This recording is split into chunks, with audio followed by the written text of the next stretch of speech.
Chapter 21. And I saw a new heaven and a new earth.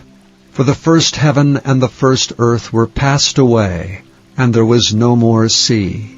And I, John, saw the holy city, New Jerusalem, coming down from God out of heaven, prepared as a bride adorned for her husband. And I heard a great voice out of heaven saying, Behold, the tabernacle of God is with men, and he will dwell with them, and they shall be his people, and God himself shall be with them, and be their God.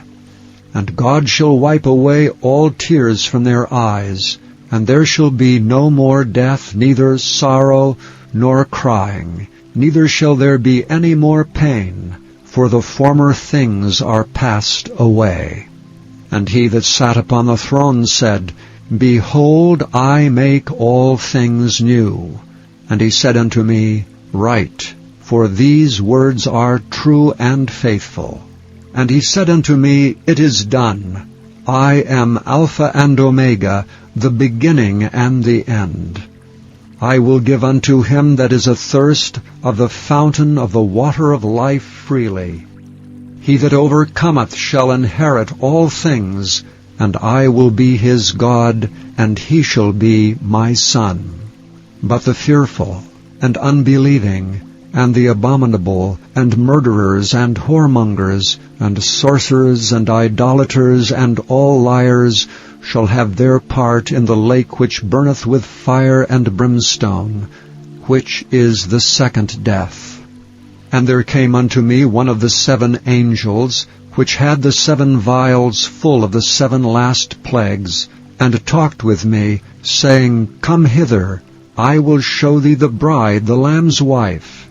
And he carried me away in the Spirit to a great and high mountain, and showed me that great city, the holy Jerusalem, descending out of heaven from God, having the glory of God. And her light was like unto a stone most precious, even like a jasper stone, clear as crystal, and had a wall great and high, and had 12 gates, and at the gates 12 angels, and names written thereon, which are the names of the 12 tribes of the children of Israel.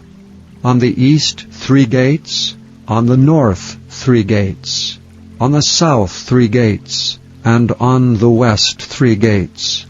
And the wall of the city had 12 foundations, and in them the names of the 12 apostles of the Lamb. And he that talked with me had a golden reed to measure the city and the gates thereof, and the wall thereof.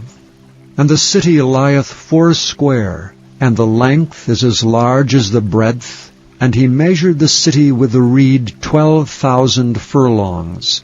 The length and the breadth and the height of it are equal. And he measured the wall thereof, 144 cubits, according to the measure of a man, that is, of the angel. And the building of the wall of it was of jasper, and the city was pure gold like unto clear glass. And the foundations of the wall of the city were garnished with all manner of precious stones. The first foundation was jasper, the second sapphire, the third a chalcedony, the fourth an emerald, the fifth sardonyx, the sixth sardius, the seventh chrysolite, the eighth beryl, the ninth a topaz, the 10th a chrysoprasus, the 11th a jacinth, the 12th an amethyst. And the 12 gates were 12 pearls. Every several gate was of 1 pearl, and the street of the city was pure gold, as it were transparent glass. And I saw no temple therein, for the Lord God Almighty and the Lamb are the temple of it. And the city had no need of the sun, neither of the moon to shine in it, for the glory of God did lighten it, and the Lamb is the light thereof. And the nations of them which are saved shall walk in the light of it, and the kings of the earth do bring their glory and honor into it. And the gates of it shall not be shut at all by day, for there shall be no night there. And they shall bring the glory and honor of the nations into it. And there shall in no wise enter into it anything that defileth, neither whatsoever worketh abomination, or maketh a lie, but they which are written in the Lamb's book of life.